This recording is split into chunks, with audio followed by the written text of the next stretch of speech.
Hello and welcome to the Lamb and Light channel. And here I want to talk about Mary, the Mother of God, Blessed Virgin Mary.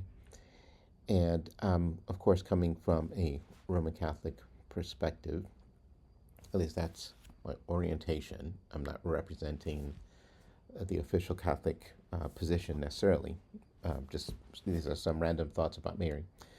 And so my interest is in exploring the earliest devotion to Mary, because I'm sort of interested in why is Mary so revered? Why did this happen? That something that's not explicit in the Bible is um, right. There's not much, if anything, about devotion to Mary explicit in the Bible. There's definitely no command or injunction, um, no direct injunction to venerate Mary the way she's been venerated. So why exactly then did devotion to Mary develop, and when did it start? I think that would be a very interesting question. So I think my first um, point I should make is that the story I think I want to tell is that the devotion to Mary, um, I think we can make the case it starts earlier than most people actually think. And this typical story here about devotion to Mary is that you see evidence of this devotion, maybe certain images, certain prayers that develop over the centuries, and then at some point you can see more explicit type of um, articles of devotion. Well, I want to sort of counteract that narrative and argue that devotion to Mary actually begins robustly right at the beginning of Christianity, at least very early on. Okay, so I'm going to talk about just why I think devotion to Mary started. Okay, so let's get on with this. All right, so my first point is that devotion to Mary is organic in nature, right? It's so again, there's no clear injunction for Christians to venerate Mary the way she has been in so the Christian churches with an apostolic tradition. Okay, so let's just call that sort of standard Christianity, right? So Roman Catholicism, Eastern Orthodoxy, Oriental churches, that sort of thing. So the churches that have the traditions that go all the way back to the apostles, right? Let's just keep those in mind. That's really who we're talking about here. So, you know, I'm making the claim that this is organic, and that let's say, for instance, you ran this whole thing back a few iterations, that somehow you could rewind the clock and do Christianity all over again. You can imagine quite a few things would change, but I think some things would remain the same, and one of those would be Mary. Mary would keep being venerated, right? So essentially, I'm sort of saying that she's an essential feature of Christianity. But the interesting thing that even though I'm arguing that as all Catholics would, it is just really fascinating that the Bible really doesn't uh, go all in on pushing that explicitly on us, but perhaps it does in ways that we don't realize. Okay, so so we're saying the devotion to Mary is organic. It's an essential feature of Christianity, and I think one way to think of Mary is that Mary is something of a test for Christians. And it's almost like when you train someone to be an expert in something, and then you then give them a test and see if they can use their expertise to detect whatever it is you trained them to do. Right? Mary seems to be that test. Right? Is that if in fact we have been regenerated and our spiritual senses have been attuned to holiness and to the glory of God and to the beauty of God, then we should look at Mary and recognize something there that's not told to us explicitly. So that's what I think Mary is. I think she functions as something of a test. Okay. Now, so why explore this question of the earliest Marian devotion? Well, I think it's always interesting when you have a movement like the Protestant movement, which breaks away from Roman Catholic movement. So Protestantism is it's not representative of true Christianity.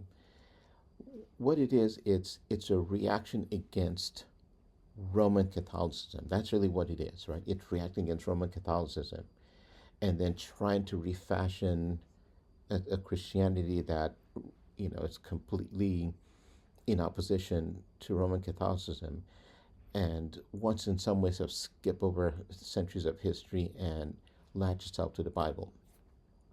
Okay, so it lacks the apostolic roots, and that's a separate question for another time. But the question would still remains then: um, Protestant Christianity is Christianity, so shouldn't they also detect the same thing about Mary that traditional Christianity has? Right. So many do, but for the majority don't, and the majority find the devotion to Mary very problematic. And the interesting thing was in the Second Vatican Council, which was the council that was held by uh, I want to say the Roman Communion, so all those churches that are under the Bishop of Rome, who is the Pope. There was a discussion of Mary. So the interesting thing was, or what was interesting about that discussion was a question on if Mary deserved her own document, or should Mary be included in document on the church. So the document on the church is called Lumen Gentium, and so you can imagine you had a group of people who wanted to be more so traditional about the Catholicism, which is to put Mary on a pedestal, and grant her this unique status, right? And then you had the other group that said, well, no, we don't want to put Mary on this pedestal. Rather, we want to make her part of the church. So those a vote at the Second Vatican Council, and the ultimate decision was that the document on Mary, would be included as part of the document in the Lumen Gentium document, the document on the church. And part of that was the thinking was you want to make Mary be a member of the church, the preeminent member of the church, and that way Mary is not exalted above the church, and in a way they felt it would ultimately the concern was not the Eastern Orthodox. They revere Mary as much as we do in Catholicism, and it wasn't Oriental churches, like the Coptics and what have you. So why were they so concerned about that? Well, they're concerned about Protestants, and so it's interesting. So it becomes a very interesting thing because it does signal that as Catholics we should take that perspective seriously and use it to challenge ourselves. Now, as far as the decision to place Mary in the document, Lumen Gentium document, I guess we'll see the wisdom of that in the next 300 to 500 years. It seems like it really didn't matter, right? Because this was a case where I think as Catholics we gave up a little too much ground trying to appease Protestant sensibilities. And, Protestants are Protestants, Catholics are Catholics. So there was no need to move too far to try to diminish someone you value so highly just to appease and offer an olive branch. I think it's known that Mary is very highly revered in the Catholic Church, in the Catholic tradition. So it would not have offended any Protestant sensibilities anymore, right, than if, if, if Mary had been given her own document. Okay. But nonetheless, at least it still raises the issue of from time to time, it's good for Catholics to think about, well, this Mary thing is kind of very interesting, and why? Why did it happen? So, just a couple of thoughts about Mary and Marian devotion. As I'm thinking, there are a couple of things that someone might say about why Marian devotion exploded in Christianity, and she became this very major thing. And one is that people could argue that she fulfills our natural religious impulses. So, one, that she fulfills the impulse for divine feminine, and one, that she fulfills the impulse for a proximate God. All right, so let's look at the divine feminine, right? So, one, if you think of, you know, uh, gods, pantheons of gods in different religions, it's of course very common to see gods that are both male and female, and of course all sorts of different types of gods. But there's always female gods in addition to male gods, and of course it just makes sense. I mean, um, any sort of religious pantheon, the gods would be represented in both male and female ways, because that's what humans are, at least this male and female humans. Okay, so Christianity, right? Well, if we go back to the ancient religion of the ancient Israelites, the ancient Hebrews, right? They had one God, at least at some point, right? And this God is male. And then Christianity has the Trinity.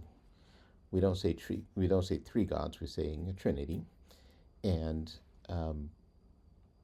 the Trinity is a Trinity of Father, Son, Holy Spirit, and all three scripturally are represented by the male pronoun. So um, so one could argue that Christianity sort of needs a divine feminine, and Mary so satisfies that sort of itch.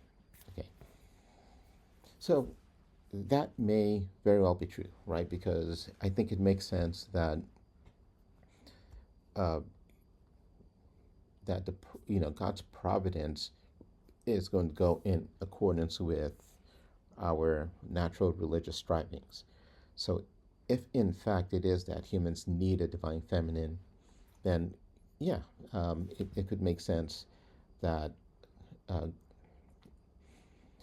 that Mary fulfills that.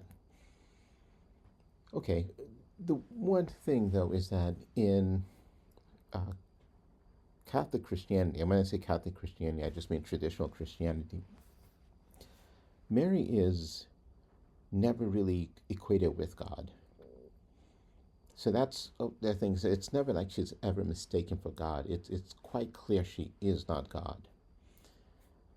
And the interesting thing about that is, because Mary is not God, Catholics have the boldness to say all these things about Mary, because regardless of how much you exalt Mary, she is never ever going to come close to being God, right? So um, in all the different traditions that revere Mary, Mary is not competing with God theologically and in terms of our concept. So Mary is never called God. Now you might say functionally, now Mary is treated like God insofar as the worship people give to Mary, the devotion people give to Mary. Yeah, fair enough. But you find that same thing, the devotion people give to their football teams, right? And devotion people give to their families and all that can rival what people give to God. So I don't think I don't necessarily think that makes the point. But it's a fair point to say that Mary is the Mary is the recipient of, a lot of devotion, and one could argue, well, that should go to God.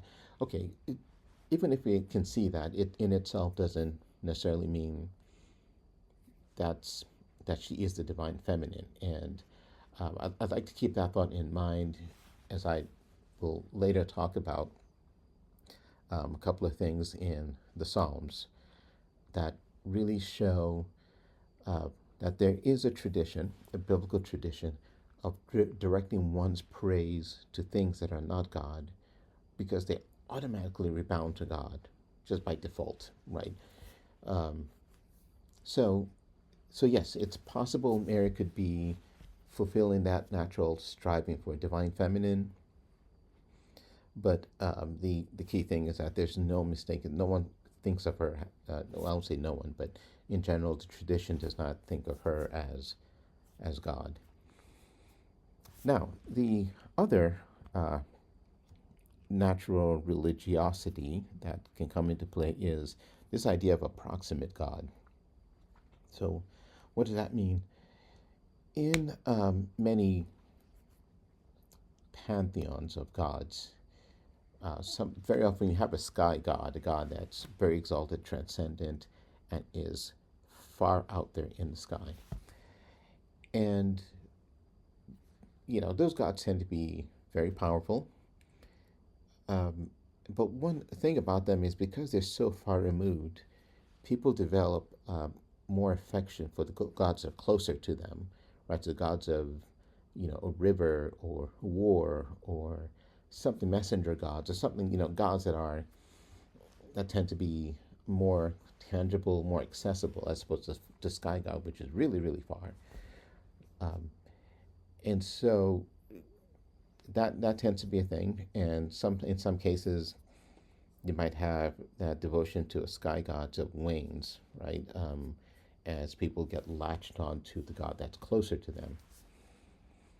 Okay, so some might argue then that, well, in Christianity, people might feel like, God the Father, Jesus Christ, is so far in the heavens, and he is way, way out there, and people don't feel close to him. And so Mary seems to be the version, a divine, approximate God that's closer to us.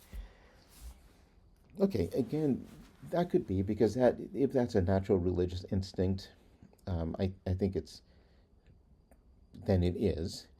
And there's nothing wrong with that sort of thinking. If again, this is how we naturally, operate. But then that problem is solved with Jesus. Jesus is the incarnate Word of God, the Son of God, who has existed for all eternity and became human. And so Jesus is that accessible, proximate God, so to speak. So it wouldn't make sense to say make Mary that when Jesus is just as accessible. Okay, so there, what I would say is I wouldn't dismiss this idea that Mary might fulfill some elements of natural religiosity, needing a divine feminine or approximate God, but I just don't think necessarily that explains the devotion to Mary, the kind of veneration we see of Mary. I don't think that those necessarily work in Christianity, although divine providence could use those. Which, by the way, when it comes to divine face of God in ancient Israel, there was a persistent divine feminine, and it was the Asherah.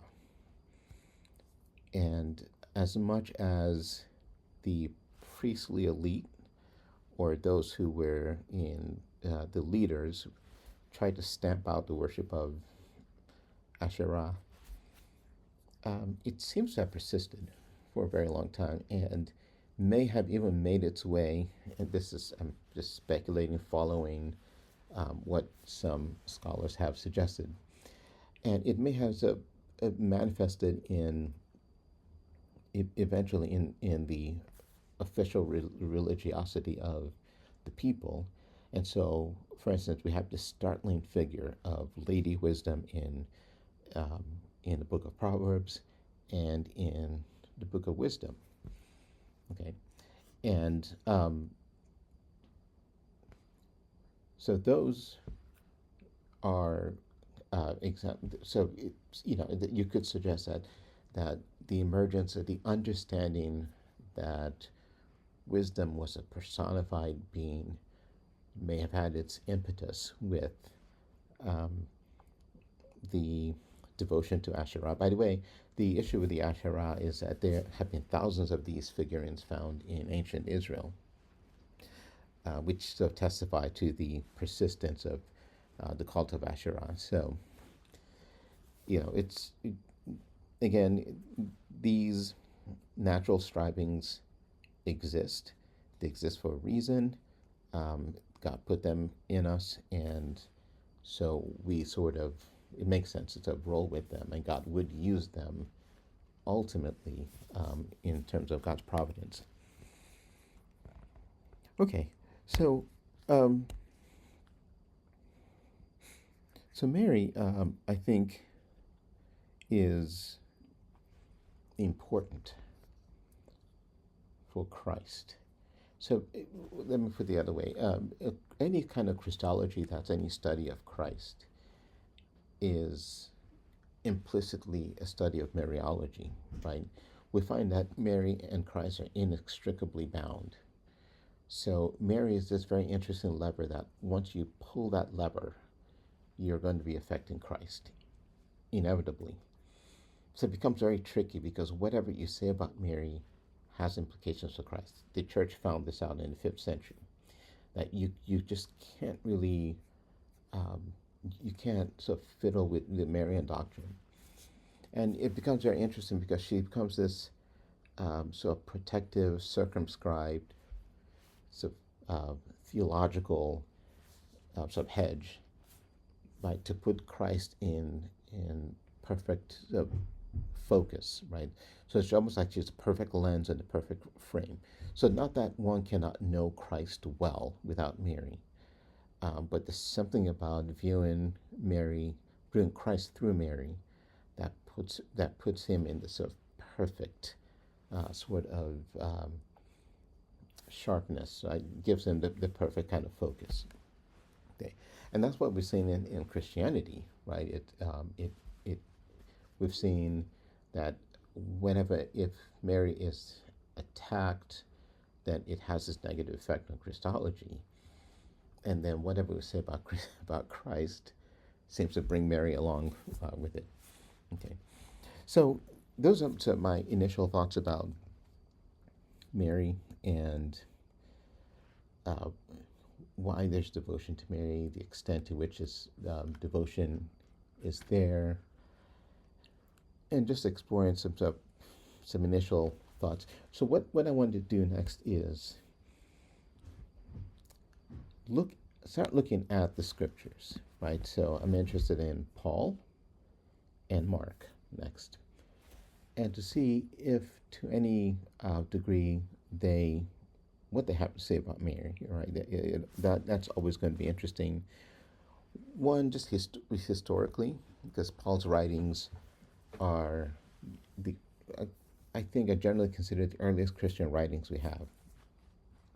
So they say something about what a certain slice of Christians thought. Then there's also Mark is considered by many the first of the 4 Gospels written, and Mark was used as a reference. Luke and Matthew used Mark as a reference when they were writing their Gospels. So it's always interesting to see what Mark has to say, right? Because and it reflects in some way, at least in his stream of Christianity, what was important to them, what was important in terms of telling the story about the gospel. So essentially, I'm thinking, can you have the gospel without Mary? And what does Paul have to say about Mary, if anything? Okay, so that's what I plan to look at next. All right, so stay blessed, and I will talk to you next time.